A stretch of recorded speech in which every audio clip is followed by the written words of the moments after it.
¿Qué tal? Muy buenas noches, tengan todos bienvenidos a una nueva edición de FETV Diario para hoy, jueves 28 de junio de 2018. Qué rápido pasa el tiempo a la luz, ya culminando casi el mes de junio.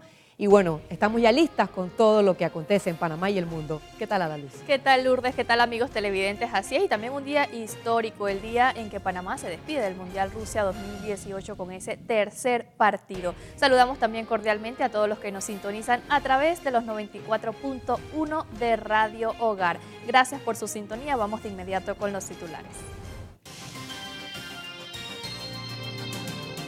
Estos son los titulares para hoy jueves 28 de junio. Contralor Federico Humber presenta denuncia ante el Ministerio Público. Espía rechaza cuestionamientos del alcalde José Isabel Blandón.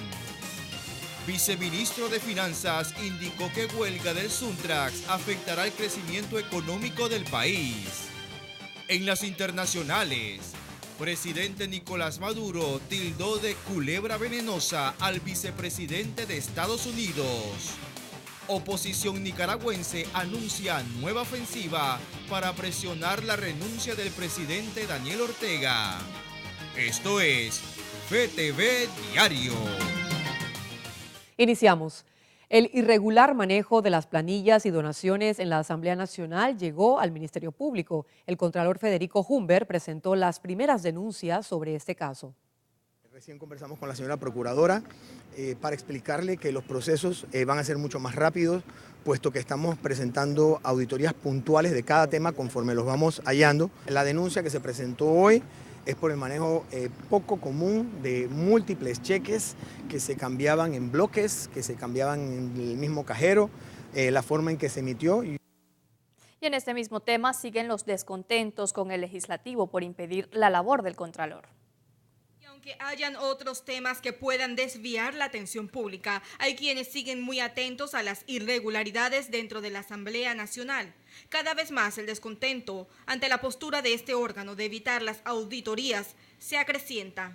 Vimos que ya ANTAI presentó una demanda que lo que va a hacer es ponerle una multa de $5.000, es algo bastante irrisorio para el daño que se le está haciendo a la credibilidad de la Asamblea si los diputados no están tomando en cuenta que ese dinero no les pertenece. La labor que está haciendo el Contralor de poner orden en el legislativo es reconocido y respaldado por muchos. Yo creo que tenemos que darle un espaldarazo a la Contraloría General de la República, que ha suspendido las planillas porque consideran que hay personas que no estaban ejerciendo su función y no hay una rendición de cuenta adecuada. Y alerta, porque al parecer, y es lo que se vislumbra con la nueva comisión, la nueva conformación de la Junta Directiva, ellos van de una u otra manera a tratar de insistir en el refrendo. El Contralor ha tratado de poner orden en algo que viene con mucho desorden de muchos años atrás. Contrario a lo que expresa diferentes gremios, el dirigente del Partido Revolucionario Democrático, Rolando Mirones, cuestionó el trabajo del Contralor. En la Asamblea Nacional, el que tenga que responder por cosas que haya hecho con partidas, etcétera, que responda, sea del partido que sea, que no me parezca un Contralor que después de 4 años ahora empieza a trabajar y ahora se empieza a enterar de cosas que él ya refrendó y que él ya aprobó, cosas aprobadas por el Ejecutivo. Mirones recordó al Contralor que esas planillas fueron refrendadas por él y el Ejecutivo. Esas mismas partidas que nosotros le criticamos hoy a la Asamblea, con mucha razón, esas partidas existen en todos los ministerios. Y yo no he escuchado al Contralor hablar de que él ha auditado esas partidas, que lo que se gasta en los ministerios en esas partidas es mucho más grande de lo que se gasta en la Asamblea. Con cámara de José Pérez, Jennifer Sanjur Padilla, FETV Diario. Y cambiamos de asunto. Inundación en vía Argentina causa fricciones entre la espía y el municipio de Panamá. Las diferencias entre la Sociedad Panameña de Ingenieros y Arquitectos y el municipio de Panamá en los últimos días ha estado aumentando. Y es que luego de la reciente inundación reportada en vía Argentina, lugar en donde la alcaldía adelanta trabajos de revitalización urbana, las acusaciones de ambas partes no se han hecho esperar. Y ese jueves, el presidente de la espía respondió a los cuestionamientos hechos por el alcalde José Blandón. A nosotros nos duele mucho que la alcaldía tienda de criticarnos como políticos si no somos políticos. En lo personal nos hemos dedicado siempre a la parte de construcción y al ejercicio profesional como tal y lo seguiremos haciendo antes, durante y después. Según la espía, en algunos recorridos hechos en los proyectos que adelanta la alcaldía, se han encontrado algunas irregularidades que le han hecho saber a las autoridades del municipio y a las empresas que desarrollan las obras. Entre las irregularidades encontradas en el proyecto de Vía Argentina es el ancho de las calles y la altura de las aceras. Y hay pequeños quicios, peldaños que pueden crear traspiés y hemos observado personas que se han caído. Estamos hablando de que una altura de 15 centímetros, hemos encontrado cordones con alturas de 73 centímetros. Y todo esto es tratando de cuidar la seguridad del peatón. Como no teníamos planos, sencillamente hemos hecho esa anotación de que eso se tiene que verificar. Parece estrecho, pero no tenemos planos de eso. El alcalde Blandón en su momento dijo que el sector de Vía Argentina siempre se ha inundado y negó que debido a los trabajos que lleva a cabo la alcaldía se hayan generado las inundaciones del pasado fin de semana. O sea, lo primero que hay que decir es que no es cierto que lo que se inundó fue porque la alcaldía estaba trabajando ahí. Se inundaron varias áreas donde la alcaldía no está trabajando. Y en el caso de la Vía Argentina, uno de los componentes más importantes del proyecto es la ampliación del drenaje pluvial de la Vía Argentina. Y eso lo incluyó la alcaldía, porque esa calle en particular, la de Trapiche, siempre se ha inundado. Los miembros de la espía también rechazaron las declaraciones de Blandón, en donde señalaba que los ataques de la espía tenían matiz político. Definitivamente que el alcalde tiene tiempo de hacer señalamientos tratando de buscar ligar y convertir esto en político. Mire, la espía siempre, y ustedes pueden ver todos esos cuadros que están allí, ha sido conformada y dirigida por, podemos decir, por presidentes de todos los partidos políticos. Para este viernes se tiene prevista una reunión entre la Alcaldía de Panamá y los miembros de la Sociedad Panameña de Ingenieros y Arquitectos, quienes han dicho que no asistirán a esta reunión. Si nosotros nos reunimos con el señor alcalde, me explico, será para tomar café, me explico para otra cosa, porque o sea, ni él es ingeniero, ni él es arquitecto, de acuerdo, ni él va sin la inspección, ni él está allí, de acuerdo. Con cámara de Gary Acosta, Ramsés Betancourt, FTV Diario. Y este jueves, simpatizantes del expresidente de la República, Ricardo Martinelli, realizaron una protesta en la Corte Suprema de Justicia. En la concentración se pudo observar un pequeño féretro que representaba la muerte prematura del sistema penal acusatorio y según ellos había sido asesinado por la Corte Suprema de Justicia, específicamente por el magistrado Jerónimo Mejía. Los manifestantes señalaron que el principal autor de las violaciones al sistema penal acusatorio es el actual mandatario de la nación, el presidente Juan Carlos Varela. 6 meses funciona y ya se dijo de que no iba a haber otros casos con ningún otro sistema que no era el sistema penal acusatorio. Pero apenas cumplidos 6 meses, el sistema penal acusatorio ha sido asesinado por aquellos que estaban llamados a protegerlo, a preservarlo, a hacerlo crecer, a fortalecerlo por el bien del pueblo panameño, los magistrados de la Corte Suprema de Justicia, muy especialmente el magistrado Mejía. En las audiencias que preside Jerónimo Mejía, han destrozado el sistema penal acusatorio, lo han desbaratado, lo están acabando y ya estamos convencidos que lo asesinaron. Por eso hacemos acto de presencia con esta ataúd pequeña, porque el sistema penal acusatorio rige en Panamá en los últimos 6 meses solamente. En otro orden de informaciones, la huelga que realizó el Suntrax afectará al crecimiento económico del país para el 2018. Así lo señaló el viceministro de Finanzas. 5.3% fue la tasa de crecimiento de Panamá durante el 2017, lo que posicionó al país como la mejor economía de Centroamérica. Sin embargo, a pesar del buen crecimiento económico que hay actualmente, hay una percepción de mala economía entre los panameños. ¿Pero por qué hay esa percepción? ¿Cómo hacemos que ese crecimiento permee? Esos beneficios tienen que permear a toda la población. Y ahí la apuesta que uno naturalmente piensa que debería haber es mejorar no solo la cobertura, porque hay cobertura amplia, pero la calidad y la pertinencia de esa educación, porque de nada me sirve a mí tener un nivel alto de educación si no puedo encontrar trabajo. Según el viceministro de Finanzas, la economía actualmente sigue creciendo, pero señala que se debe trabajar en la distribución de las riquezas. La economía está creciendo, como siempre dicen los organismos internacionales y nuestras propias mediciones, es el país con mayor crecimiento, es el país más dinámico de Latinoamérica. pero no todos los sectores están creciendo al mismo ritmo. Hay sectores como comercio al por menor, que está creciendo 3.6%, creo que vi la última cifra, así como también las actividades inmobiliarias han estado creciendo por debajo del promedio de la economía. A pesar que Panamá tiene un buen crecimiento económico, según el Banco Interamericano para el Desarrollo, aún no se ha logrado eliminar la pobreza en el país. Ha habido progreso bastante importante. En los últimos 10 años, Panamá bajó sus niveles de pobreza en casi 14 puntos, en más de 14 puntos, mientras que el resto de la región lo bajó en 14. Lo que pasa es que Panamá creció mucho más que el resto de la región. Para el 2018 se tenía proyectado un crecimiento económico por encima del 5%. Sin embargo, la huelga que realizaron los obreros va a influir en este crecimiento. Va a bajar, nuestras expectativas a principio de año era crecer 5.6%. Producto de la huelga es probable que estemos creciendo 4.7 o 4.8%. Aunque la economía de Panamá está creciendo, hay algunos sectores económicos del país que han bajado su ritmo económico, lo que está ocasionando que esté aumentando el desempleo en gran parte del país. Con cámara de Gary Acosta, Ramsés Betancourt, FTV Diario.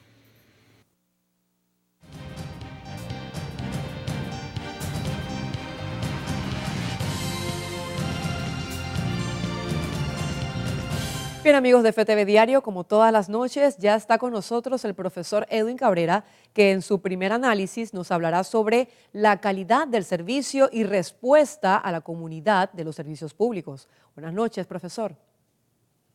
Buenas noches, Lourdes. Buenas noches, Ada. Buenas noches, amigos televidentes.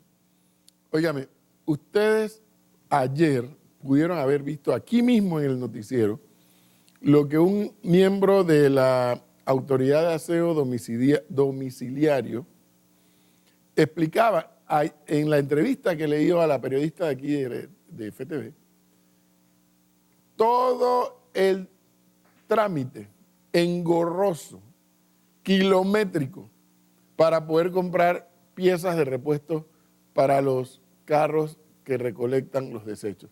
Como recordarán, antes de ayer nosotros hablamos a ustedes justamente de ese tema. Y es que la Autoridad de Aseo, al igual que el IDAN, son dos instituciones que a medida que pasan los días, las semanas, los meses, los años, su capacidad de respuesta y su capacidad de reacción frente a las necesidades del cliente, léase, los que consumimos agua potable, los que botamos la basura, cada vez esas dos instituciones que se quedan muy por debajo de las expectativas. Y reitero algo, este comentario no es una crítica a los actuales directores del IDAN ni de la Autoridad de Aseo, no, ni los que allí trabajan actualmente, no, porque al final de la historia lo de ellos es una situación heredada de gobierno tras gobierno. En el caso del IDAN, aquí hay sectores de la sociedad panameña que insisten en no hablar de privatización. Ok, no hablemos de privatización del IDAN, pero entonces hagan una propuesta, porque el problema del IDAN, además del buen suministro y la calidad del agua potable, está el manejo de las aguas servidas, está el manejo de las alcantarillas, está el manejo de las reparaciones y lo más grave, está el manejo del cobro a los que consumimos el agua. Sí, porque el agua es un recurso natural, pero potabilizarla y llevarla hasta nuestras casas cuesta. Y luego esas aguas servidas y las aguas blancas que llaman también, devolverlas para tratarlas o para tirarlas al mar, lo que fuere, cuesta. Y la gente está pagando. Usted no tenga la menor duda que esa empresa estatal, como que se llama el IDAN, en manos de la empresa privada, todo el mundo estuviera pagando, como todo el mundo paga la electricidad hoy por hoy, como todo el mundo paga el teléfono, como todo el mundo paga el celular, etcétera. Pero como esta sigue siendo una entidad del Estado, no hay forma de mejorarla, porque hay sectores que, fíjense, hay sectores que se niegan a hablar de privatización, pero al mismo tiempo se niegan a iniciar un debate, bueno, ¿qué hacemos con el IDAN? Y fíjense, en estos días escuché varias entrevistas que dio el administrador del canal, el ingeniero Jorge Quijano, que ya comienza a hablar de su retiro, porque ya termina su periodo, ¿Y qué es lo que dice que queda para la próxima administración como una decisión fundamentalísima? La administración del canal y por ende la administración del Estado panameño a través del gobierno. El tema de la cuenca hidrográfica del canal. ¿Por qué? Porque el mismo recurso del cual sacamos agua para consumo humano es el mismo que sacamos para la operación del canal. Y que no podemos imaginarnos en estos momentos una proyección a largo plazo o a mediano plazo, según fuera la necesidad, de otra ampliación del canal si no tenemos una cuenca nueva o agrandada, o yo no sé cuáles son las opciones. Pero ¿qué ocurre? El tiempo sigue pasando, la población sigue aumentando, como consecuencia de ello la demanda de agua por un lado o de buen servicio de recolección de basura por el otro sigue aumentando, pero las instituciones se siguen quedando atrás.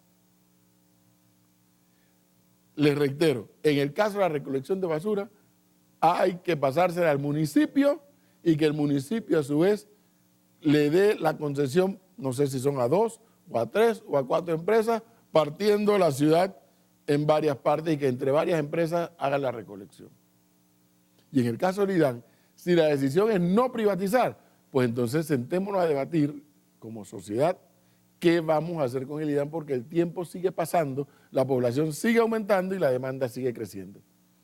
Y el IDAN no tiene capacidad para resolver las roturas de tubería, no tiene capacidad para hacer los cobros, no tiene. Pero entonces después vienen los cierres de calle porque no nos llega el agua, porque tengo una semana sin agua, porque nunca nos llega el agua pero sí nos los cobran, porque nos cobran la tasa de aseo pero nunca la recogen. Servicios públicos que pueden ser manejados o por el Estado o por la empresa privada.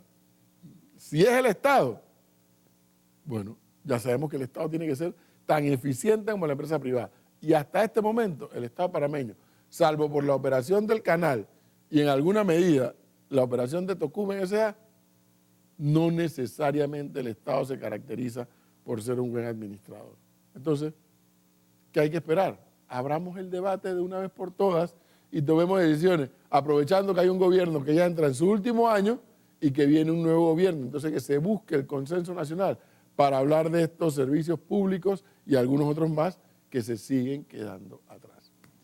Bueno, continuamos con más información. En el segundo bloque vamos a hablar de lo que nos ha apasionado toda esta semana hasta el día de hoy, que fue la última presentación de la Selección Nacional de Fútbol. De eso hablaremos en el segundo bloque.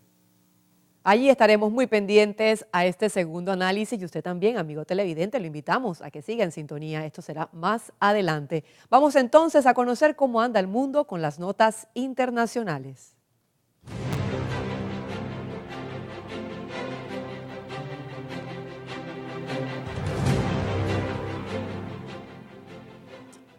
Iniciamos nuestro recorrido por el mundo. El presidente de Estados Unidos, Donald Trump, culpó a los demócratas, miembros de la Cámara de Representantes, del fracaso de un proyecto de ley de reforma migratoria. Un fracaso en un intento del presidente Donald Trump de resolver la crisis fronteriza. Un proyecto de ley de reforma migratoria se hundió el miércoles en la Cámara de Representantes del Congreso estadounidense. Todos los legisladores del opositor Partido Demócrata votaron en contra, pero también parte de los conservadores. El proyecto tuvo apenas 121 votos a favor y 301 en contra. No lograrás que los demócratas voten por nada. Si les diéramos 100% de lo que quieren y luego lo duplicáramos, aún así no lo pasarían porque piensan que es un buen punto electoral. El texto reducía el tope máximo en el número de inmigrantes admitidos al país, mantenía la mano dura con la inmigración ilegal, reforzaba el control fronterizo y reservaba recursos para construir un muro en la frontera con México. También buscaba poner fin al escándalo provocado por la separación de más de 2.300 menores de sus padres, arrestados y sometidos a la justicia por haber cruzado la frontera ilegalmente. Creemos que las familias deben estar juntas, pero en lo que realmente creemos es en fronteras fuertes, sin crimen, y los demócratas creen en las fronteras abiertas y mucho crimen, porque eso es lo que consigues con las fronteras abiertas. La separación de familias fue anulada la semana pasada por el presidente, luego del rechazo que recibió dentro y fuera de fronteras. La oposición nicaragüense anunció una nueva ofensiva para presionar la salida del presidente Daniel Ortega a su cargo. Opositores nicaragüenses convocaron el miércoles a protestar contra el gobierno de Nicaragua y presionar para que el presidente Daniel Ortega deje el poder, aprovechando la visita de misiones de la ONU y la OEA. Todos los días a partir de las 6 de la tarde, Nicaragua y Managua específicamente, que es donde estoy yo, pero aún así también tenemos nuestras ciudades como Masaya, Carazo, Granada, todas las partes del norte, todas las partes donde todos nuestros compañeros campesinos también están organizados en una protesta cívica que ya las comisiones de derechos humanos han indicado que estamos en todo el derecho legal y ciudadano. La Alianza Cívica por la Justicia y la Democracia, que reúne estudiantes, empresarios, campesinos y otros grupos de la sociedad civil, convocó además a una marcha el sábado, en memoria a los más de 212 muertos en 2 meses de protestas. Misiones de la Comisión Interamericana de Derechos Humanos y del Alto Comisionado de las Naciones Unidas para los Derechos Humanos se reunieron martes y miércoles con representantes del gobierno y de la Alianza. La situación es muy preocupante, esa es la razón por la que pudimos acceso y estamos acá y esperando realmente que cese la violencia de todas las partes y que cese la violación a los derechos humanos. El presidente Ortega, un exguerrillero de 72 años, es acusado de reprimir brutalmente las protestas y de instaurar con su esposa, la vicepresidenta Rosario Murillo, el nepotismo y un gobierno autocrático. La alianza convocó a la población a ir el jueves a las iglesias con velas y lazos negros y escuchar al mediodía el himno nacional el viernes. Para el sábado llamaron a la Marcha de las Flores en memoria de los jóvenes muertos. El diálogo entre el gobierno y la oposición se estancó, pues Ortega aún no responde a la propuesta de adelantar las elecciones de 2021 a marzo de 2019. Y procedente de Brasil, el vicepresidente norteamericano Mike Pence arribó a la ciudad de Quito, en Ecuador, para organizar una agenda bilateral entre ambos países. El vicepresidente de Estados Unidos, Mike Pence, llegó el miércoles a Quito para examinar la situación en Venezuela con el presidente ecuatoriano Lenín Moreno. Van a hablar sobre la agenda bilateral de los dos países. Seguramente el tema de Venezuela será tratado. Pence, que impulsó que la OEA declare ilegítima la reelección del presidente venezolano Nicolás Maduro, se reunirá con Moreno el jueves en el Palacio Carondelet, sede del gobierno de Ecuador, para hablar sobre la agenda bilateral de los dos países, según anunció la Cancillería ecuatoriana. La administración de Moreno se abstuvo de votar por la medida de la OEA, pero planteó que Venezuela celebre una consulta popular sobre la legitimidad de la reelección de Maduro, como salida democrática a la crisis en esa nación. Moreno ha marcado distancia del gobierno de Maduro, que fue reelecto hasta 2025 en medio del boicot de la oposición, que desconoce los resultados de los comicios del 20 de mayo pasado. Ecuador está interesado en negociar un acuerdo comercial con Estados Unidos, el principal socio del país. Durante la entrega del Premio Nacional del Periodismo, el presidente de Venezuela, Nicolás Maduro, tildó de culebra venenosa al vicepresidente de Estados Unidos, Mike Pence. Fiel a su estilo, el presidente de Venezuela, Nicolás Maduro, arremetió el miércoles contra el vicepresidente estadounidense Mike Pence. Cada vez que la culebra venenosa de Mike Pence abre la boca, yo me siento más fuerte, más claro de cuál es el camino. El camino es nuestro, es venezolano, no es el que nos señala Mike Pence, ni 20 culebras venenosas. Con el impulso del vicepresidente estadounidense, la OEA declaró a inicios de mes ilegítima la reelección de Maduro el pasado 20 de mayo en una elección boicoteada por la oposición que la consideró fraudulenta. Fracasado y derrotado Mike Pence. Sí, te hemos derrotado y te vamos a derrotar, Mike Pence. Donde estés, a donde viajes, Mike Pence. De gira por América Latina, Pence llegó el miércoles a Quito, donde tenía previsto un encuentro el jueves con el presidente de Ecuador, Lenín Moreno. Antes estuvo en Brasil, donde visitó un refugio de inmigrantes venezolanos en la localidad fronteriza de Manaos. Allí criticó el devastador impacto de la dictadura, como califica el gobierno de Maduro. Y por otro lado, el canciller ecuatoriano José Valencia, acompañado de un grupo de periodistas vestidos de negro, recibieron los féretros del equipo periodístico del diario El Comercio, asesinados por disidentes de la FARC. Los cuerpos del equipo periodístico del diario El Comercio de Quito, que en marzo fue secuestrado y luego asesinado por disidentes de las FARC en Colombia, llegaron el miércoles a Ecuador, en donde serán enterrados.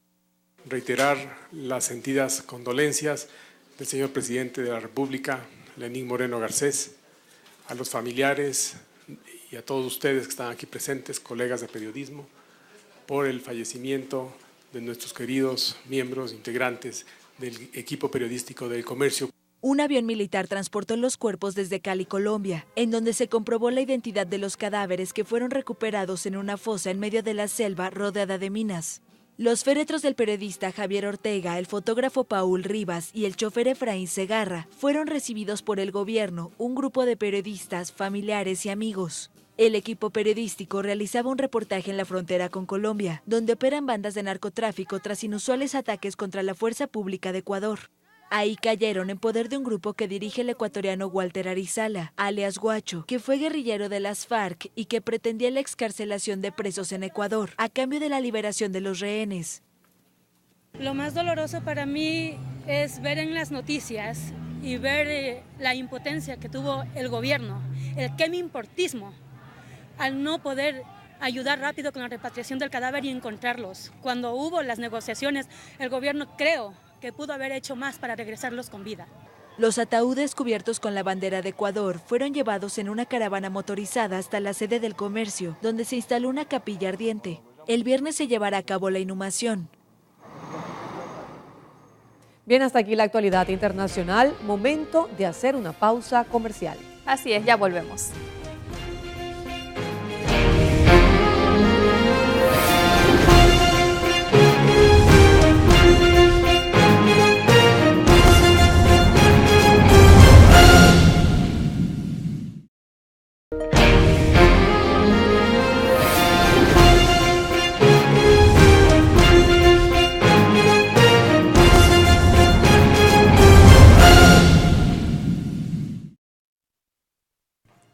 Estamos de regreso, amigos televidentes, con más de FETV Diario. Les recordamos que también estamos a través de los 94.1 de Radio Hogar. Gracias por su sintonía. Vamos nosotros de inmediato con las notas eclesiales.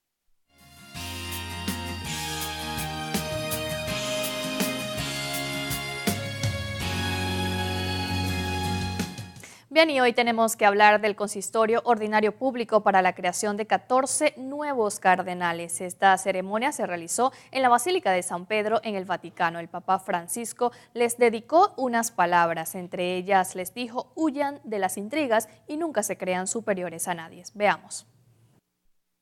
El quinto consistorio de Francisco comenzó con el saludo del patriarca Luis Rafael Sacco de Irak. En representación de los 14 nuevos cardenales, recordó a los mártires que todavía hoy mueren por ser cristianos. En su homilía, Francisco dijo que las lógicas de poder no tienen lugar en la Iglesia de Cristo. El Papa recordó que en la Iglesia se crece cuando se sirve, cuando se sale de uno mismo para ayudar a los demás, cuando se es misionero. Explicó que cuando se pierde esta dimensión, la vida se encierra en una búsqueda angustiosa de los propios intereses y seguridades. Después, uno por uno, Francisco los llamó para entregarles el anillo, la birreta y el documento que les asigna una iglesia de la ciudad eterna a título honorífico. Entre los participantes en la ceremonia había personalidades de los países de origen de los nuevos cardenales, entre ellos Evo Morales, presidente de Bolivia. Con estos 14 nuevos miembros, el Colegio de Cardenales suma un total de 226 purpurados, de los cuales 125 son electores. Y en este mismo asunto, los 14 nuevos cardenales creados este jueves 28 de junio por el Papa Francisco en el consistorio celebrado en la Basílica de San Pedro del Vaticano, visitaron al Papa emérito Benedicto XVI al término de la ceremonia. Después de la ceremonia en San Pedro, el Papa y los 14 nuevos cardenales tomaron 2 autobuses para visitar al Papa emérito Benedicto XVI.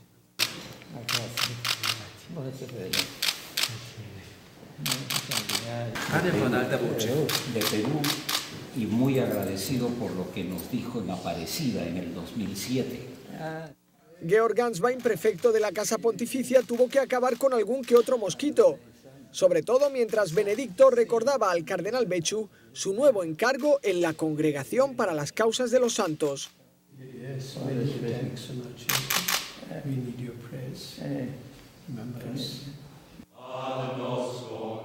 Al final cantaron juntos la Salve Regina y luego se despidieron del Papa emérito, que les saludó con la mano. Y Monseñor Luis Ladaria, ahora cardenal, quien sirve como prefecto para la Congregación de la Doctrina de la Fe, antes del consistorio donde el Papa Francisco le hizo cardenal, expresó su sentir ante este nombramiento. Bueno, en realidad yo pues era prefecto de la Congregación de la Doctrina de la Fe ya desde hace un año y sigo siéndolo. En este sentido, mi trabajo fundamental no ha cambiado. Ciertamente que ser cardenal pues es una mayor responsabilidad, me pone más en contacto con los problemas no solamente de nuestra congregación, sino con todos los problemas de la Iglesia. Tendré que asistir probablemente a más encuentros y a más reuniones, o sea que será un trabajo sí que aumenta sustancialmente, pues yo creo que será el mismo. Pues como prefecto de la Congregación para la Doctrina de la Fe, pues yo llevaba ya un año y esto seguirá. Un acto de confianza del Santo Padre y un acto de responsabilidad también por mi parte, pues tener que aceptar esta realidad y vivirlo con gozo y con paz y tratar de hacer lo que el Señor nos pide en cada momento.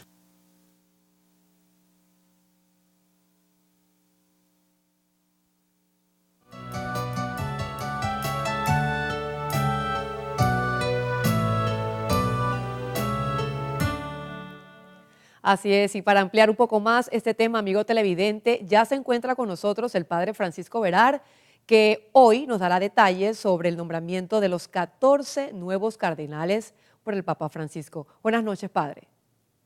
Buenas noches, queridos amigos fetevidentes. Hoy, pues, la noticia más relevante en nuestra Iglesia Católica, que el Papa Francisco ha creado 14 nuevos cardenales, de los cuales 125 son electores, es decir, ante un futuro cónclave para elegir un nuevo papa. 101 no son electores porque rebasan los 80 años de edad.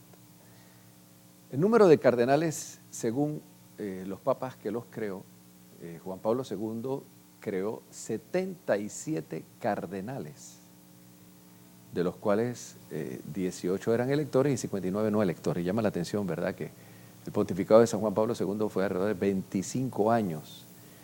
Benedicto XVI creó 75, de los cuales 48 eran electores y 27 no electores. El Papa Francisco, ya con 5 años de pontificado, pues ha tenido 2 cónclaves. Ahora el Papa ha creado 74, de los cuales 59 son electores y 15 no electores en el primer cónclave. Corrijo, en el primer consistorio. Cuando hablamos de cónclave, hablamos de una reunión de cardenales en Roma, privada, secreta, para elegir el nuevo Papa. Algunos medios están comentando que el Papa Francisco está preparando un futuro cónclave. Y más porque hace 3 semanas habló incluso de que el Papa puede retirarse en una homilía de esta de Santa Marta. En los primeros siglos de la Iglesia, el número de los cardenales oscilaba entre 20 y 40. Luego llegó a establecerse en 70 en el siglo XVI con el Papa Sixto V. Y Pablo VI elevó a 120 el número de cardenales electores. Hasta la fecha, es decir, hasta antes del consistorio del 28 de junio de 2018, los cardenales son 212, de los cuales 114 son electores y 98 no electores. Mañana, o mejor dicho, hoy pues ya fueron creados 14 nuevos cardenales, incluidos 3 no electores, es decir, que rebasan los 80 años. Fue el mismo Papa Pablo VI, con la carta apostólica In Graves Centimus, quien estableció el límite de 80 años para los cardenales que pudieran elegir al nuevo Papa. En la actualidad, y esto que voy a destacar, lo considero pues también importante, los cardenales provienen de 5 continentes, 83 países distintos. Entre ellos está el decano del Colegio Cardenalicio, que preside el Colegio de Cardenales y incluso el cónclave. También tenemos la figura del camarlengo, que administra los bienes de la Santa Sede durante el periodo de la sede vacante, cuando muere un papa o renuncia y convoca el nuevo cónclave. Entonces, esto es una noticia, ¿verdad? Hace un mes el Papa lo había anunciado y hoy pues el Papa ha creado estos 14 nuevos cardenales, de los cuales hay uno en El Salvador. Es la primera vez que en Centroamérica tenemos 4 cardenales. Es un caso único en la historia de la Iglesia Católica. El protodiácono, la figura del cardenal protodiácono, debe anunciar al pueblo la elección de un nuevo papa con el conocido Habemus Papam. Estamos hablando pues de lo que es el cónclave. La palabra cónclave significa cum clave, es decir, bajo llave. Es una reunión secreta donde los cardenales eligen al nuevo sumo pontífice.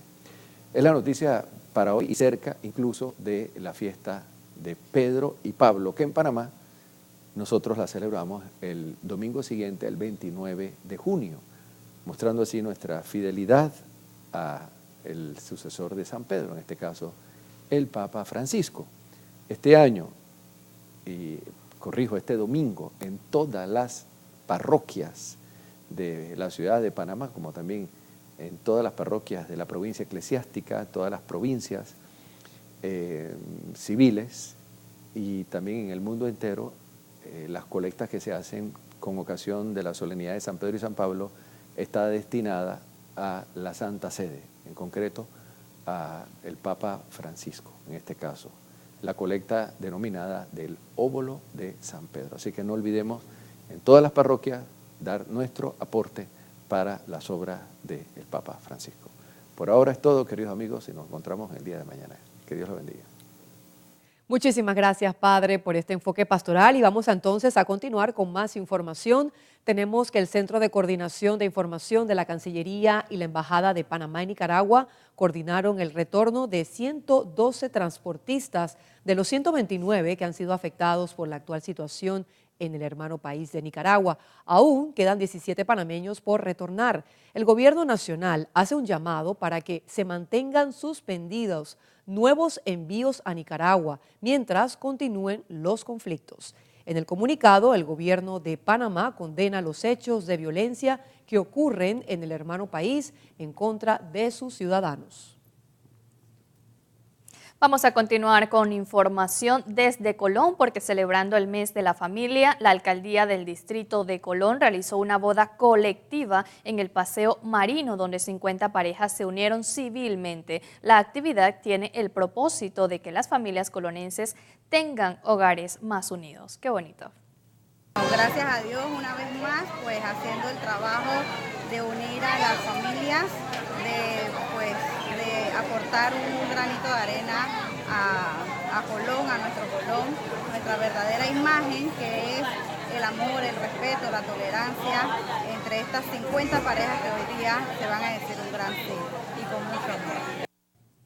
Muchísimas felicidades a estas 50 parejas. También esperamos que pronto puedan realizar esa boda por la iglesia, el sacramento del matrimonio, para que Dios viva en sus hogares y bendiga esa unión. Vamos a cambiar de información porque el director general de la Caja del Seguro Social, doctor Alfredo Martís, realizó una visita a los depósitos centrales de medicamentos ubicados en el edificio 1015 en el corregimiento de Pedregal. La visita de Martís a la bodega fue para conocer el nivel de abastecimiento, proceso de despacho a los almacenes ubicados en Divisa y Chiriquí, como a las unidades ejecutoras a nivel nacional. También verificó las condiciones físicas del depósito 1015, donde se aloja el centro de distribución de medicamentos.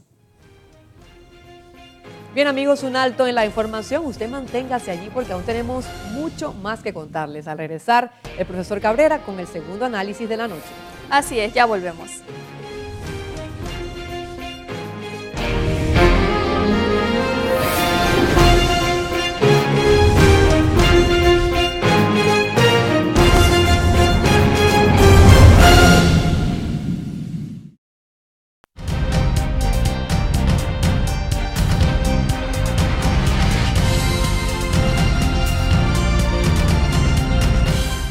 De regreso, amigos televidentes. Bueno, y yo creo que todos, y literalmente todos, con mucha pasión, con mucho entusiasmo y con mucha emoción, estuvimos pendientes del desempeño de la Selección Nacional de Fútbol allá en Saransk, Rusia, de lo cual con seguridad ahora Alejandro Rodríguez nos va a hablar con más detalle. Pero yo quiero rescatar un elemento que una vez ha finalizado la presentación de Panamá allá, comencemos nosotros a reflexionar y a discutir sobre eso. ¿Queremos ir dentro de 4 años a Qatar? Probablemente la respuesta es sí. ¿Queremos ir a quedar bien en el medallero de las Olimpiadas en Japón? Evidentemente la respuesta es sí. Pero no queremos entender, o mentira, los panameños sí lo entendemos, que para lograr una buena posición en el medallero de las Olimpiadas o para lograr un buen desempeño en el Mundial de Fútbol o en el de Béisbol o en el de Básquetbol o en el de Voleibol o en el de atletismo, lo que fuere, cualquiera de las disciplinas, para eso hay que invertir. Y lamentablemente los políticos de nuestro país, todos estos que ahora usted los ve por allí aspirando a ocupar cargos de presidente de la República, diputados, alcaldes y representantes, todos le dicen, sí, hay que apoyar el deporte, hay que apoyar el deporte, hay que apoyar el deporte. Pero una vez ganan las elecciones y se sientan en la silla, el deporte no es la prioridad para los gobernantes. Eso es una triste realidad que vivimos en este país. Con un presupuesto de 23.000 millones de dólares y no hay una concepción y una planificación clara de qué queremos los panameños. Bueno, sabemos lo que queremos los panameños. El problema es cómo convencer a los gobernantes de que entiendan que en deporte, al igual que en cultura, no se hacen gastos, se hacen inversiones. Yo no sé si usted recuerda el noticiero de ayer, cuando unos jóvenes estudiantes de la Escuela de Bellas Artes de la Universidad de Panamá estaban protestando. ¿Por qué protestaban? Por la cantidad de goteras que tiene. ¿Por qué protestaban? Porque el piso de madera donde practican danza, la madera está llena de agua, que en los salones hay ratones, y todo es un problema. Y no sé si recordarán hace unas semanas atrás, los estudiantes del Conservatorio Nacional dando clases debajo de un palo de mango porque adentro no se puede estar en el conservatorio. Vaya usted a revisar los presupuestos de Pandeporte y del INAC y le voy a apostar lo que usted quiera que se va a encontrar que más alto es el porcentaje de funcionamiento que el de inversiones. Cuando debe ser al revés, debe ser mayor el de la inversión que el de funcionamiento. Entonces, ¿cómo nos alegramos los panameños de que Panamá llegó a un mundial de fútbol allá en Rusia? Por supuesto, y lo vivimos intensamente y algunos hasta lloraron intensamente ese desempeño, esos goles en contra y los goles a favor.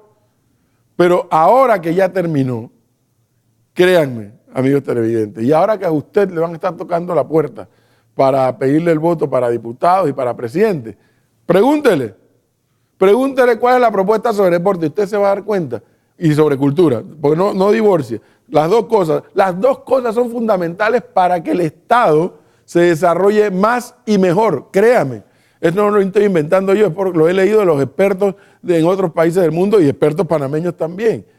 La cultura y el deporte contribuyen a la identidad de nación. ¿O acaso no lo hemos vivido en estos 3 juegos de la selección de fútbol? ¿Acaso no hemos visto cómo un país entero por 2 horas, más o menos, ha estado unido en torno a un objetivo? Que esos muchachos hagan un buen desempeño, que esos muchachos ganen si es posible, o empaten, o que no les hagan tantos goles. Claro que sí. Y además no nos hemos sentido orgullosos de ver el nombre de Panamá en Rusia y en no sé cuántos países del mundo hablando de estos jóvenes y hablando de la barra panameña allá en Rusia. Por supuesto que sí nos hemos sentido orgullosos de ser panameños por ver esas imágenes. Pero hay que entender que para volver a lograr, en este caso dentro de 4 años, ir a Qatar o ir al Mundial de Básquetbol, de Béisbol, de Fútbol, de lo que usted quiera, y que Panamá, los panameños, tengan un buen desempeño y una buena presentación, se requiere de inversión por parte del Estado. ¿Inversión en qué? Obviamente en instalaciones. ¿Cuántos centros de alto rendimiento hay en Panamá? ¿Cuántos? Algunos de ustedes van a decir, aquí hay uno ahí en la ciudad deportiva. ¿Y el resto del país qué? ¿Cuántos estadios de atletismo hay en Panamá? Cuando usted tiene un biotipo como los colonenses, como los bocatoreños que tienen el biotipo para atletismo, para voleibol, para basquetbol, para béisbol y para fútbol naturalmente. Y eso estoy hablando de los deportes más, llamémoslo así, taquilleros, pero en materia individual lo mismo. Porque el problema no es volvernos locos haciendo estadios por todas partes, que no digo que está mal, pero la planificación de la inversión en materia de deporte, al igual que en cultura.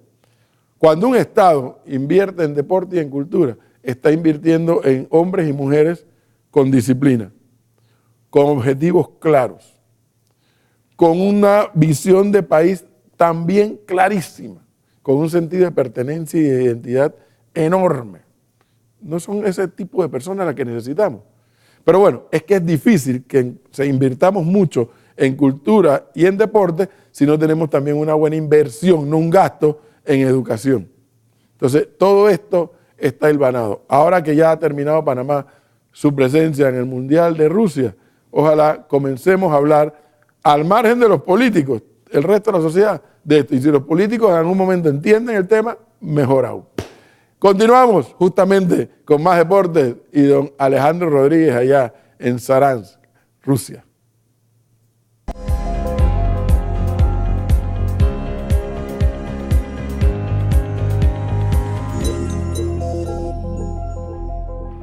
Gracias, compañeros. Buenas noches allá en Panamá. Buenos días ya acá en Saransk, Rusia. Ha terminado la participación de Panamá en el Mundial de Rusia 2018. Derrota 2-1 ante la selección de Túnez. En el primer tiempo Panamá tomaba la ventaja con un remate de José Luis Rodríguez. Al final oficialmente se contó como un autogol de la defensa del equipo de Túnez.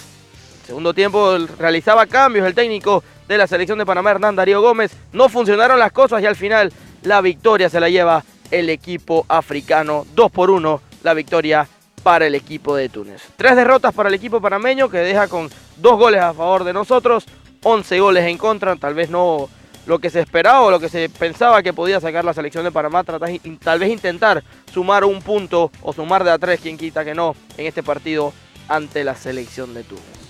En conferencia de prensa habló el técnico de la selección de Panamá, una conferencia de prensa bastante corta. No confirmó, no habló nada sobre su futuro. Ha dicho nuevamente que tiene ofertas en el exterior, pero va a tomarse un tiempo para descansar, que está bastante desgastado. Fue lo que dijo el técnico de la selección de Panamá, Hernán Darío El Bolillo Gómez. En zona mixta conversamos con varios jugadores. Vamos a escuchar lo que nos contaron. Me voy con la cabeza en alto, sabiendo de que dejo una muy buena imagen con mis compañeros y una muy buena regularidad en todos estos años jugando en la selección y un gran profesionalismo, pero bueno, yo creo que ya era el momento, que se cumple un ciclo, ya pensar en los proyectos que vienen más adelante y bueno, a prepararme también para lo que viene, así que espero estar ligado al fútbol por siempre, porque es mi vida, es mi pasión, así que no puedo desligarme de ella. Claro, creo que es el sueño de todo futbolista, poder participar en una Copa del Mundo y anotar un gol. Es algo increíble, la verdad, no tengo palabras para describir el momento que estoy pasando.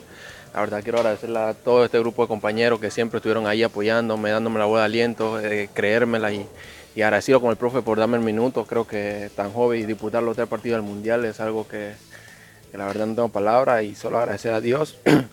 Y bueno, ahora solo queda ir a mi club y hacer las cosas bien allá.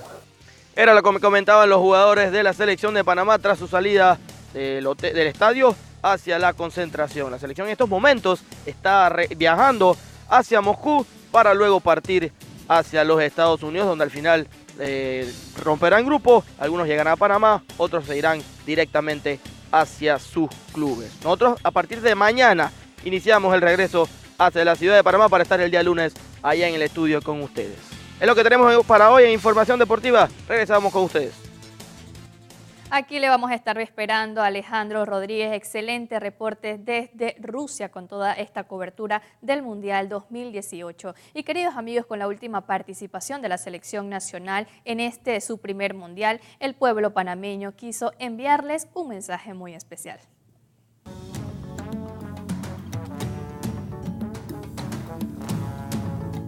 Bueno, que hicieron un buen trabajo y que en verdad estamos contentos con lo que hicieron en el Mundial, pero ante todo quisiera que Panamá o sea, a nivel de categoría que vienen subiendo los otros muchachos para prepararnos mejor para el próximo mundial. Y que bueno, el gobierno debe robarse menos la plata para que los pelados puedan hacer un buen papel. Por todos aquellos que dejaron en la cancha la vida entera, le damos gracias. Panamá en este mundial desempeñó un buen papel, solamente que esperemos que para el próximo mundial los jóvenes que hoy se destacaron hayan cogido mucha experiencia y para el próximo mundial hagamos un buen papel. Vamos Panamá, que alcanzamos por fin la victoria. Que tenga más esfuerzo la próxima, que logremos llegar a Qatar 2022 y fuerza chicos. Que ha llegado la hora. Vamos Panamá, vamos Panamá.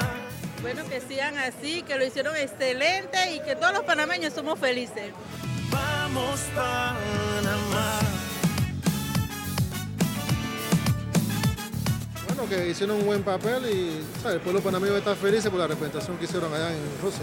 Nunca perdieron la fe y la esperanza, los que se cayeron y supieron levantarse. Hicieron muy bien, felicidades y vamos para Qatar. Esta patria, lejos de casa, en tierras lejanas, con Valor y San Penedo, Negrito y la sangre nueva, de Mendieta al Bolillo, el Ratón y Gavilán, y los que no están aquí, gracias a ustedes. Por supuesto que la participación de Panamá en su primer mundial fue alucinante, fascinante, emocionante y sobre todo digna de admirar, y todos los buenos adjetivos que podamos ponerle a estos grandes guerreros que fueron allá a dar la cara por nuestro país a la luz. Y la verdad que mucha emoción, pusieron a todo un país a vibrar de emoción. Así es, todo un país soñando con esa selección, y yo creo que lo más hermoso es todos estos días que hemos vivido una fiesta, una gran alegría en las calles. Creo que eso es lo más grande que puede tener un país, la alegría de su gente y sobre todo esa unión, apoyando pues nuestra camiseta, apoyando nuestra bandera. Por supuesto que sí. Buenos amigos, gracias por acompañarnos, pero antes de despedirnos, queremos que presten mucha atención porque hoy en Cruce de Ideas se estará debatiendo el tema la violencia, un flagelo silencioso. Así que presten mucha atención porque usted no sabe si puede estar viviendo un cuadro de maltrato. Así que bueno, ya lo sabe, le daremos algunas señales. ¿Cómo puede detectar a tiempo una relación tóxica? ¿Qué indicios nos da un maltratador? ¿A dónde debe acudir si es víctima de violencia? Así que ya lo saben. Estas y otras interrogantes se estarán despejando a partir de las 9 de la noche, hoy, en breves minutos, en Cruce de Ideas con Ángela Francés. Así que usted no se lo puede perder. Así es, queridos amigos, gracias por acompañarnos, que tenga usted excelente sintonía y siga pues con la pantalla de FETV. Bendiciones.